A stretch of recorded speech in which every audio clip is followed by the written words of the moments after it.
Although only twice in chief command of a field army during battle, Mill Springs, Kentucky near the war's beginning, and Nashville, Tennessee near its end, Major General George H. Thomas played a significant role in shaping the war beyond the Appalachian Mountains. Thomas was born into a slaveholding family on a Virginia plantation just north of North Carolina border in 1816.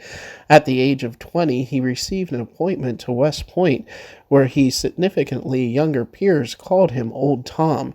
He graduated in 1840, 12th in his class, and was commissioned a second lieutenant in Company D, 3rd U.S. Artillery. During the Mexican-American War, Thomas served with distinction along fellow artillerist Braxton Bragg, whom he would face across many battlefields 2 decades later. At the end of the war, Thomas was appointed instructor of cavalry and artillery under the Academy Superintendent, Lieutenant Colonel Robert E. Lee.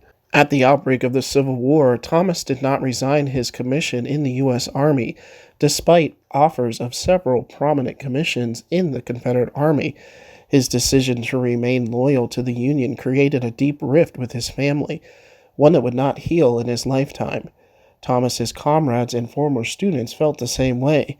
Former star pupil and fellow Virginian Jeb Stuart wrote to his wife, "I would like to hang him as a traitor to his native state." Although an early back injury made his physical movement deliberate, Thomas possessed deep tactical understandings of warfare. During the Battle of Chickamauga, he held his position, rallying broken and scattered units to prevent a hopeless rout. Future President James Garfield reported to the Army of the Cumberland commander, William Rosecrans, that Thomas was standing like a rock, and the name stuck. The Rock of Chickamauga was soon elevated to command and rose to greater fame.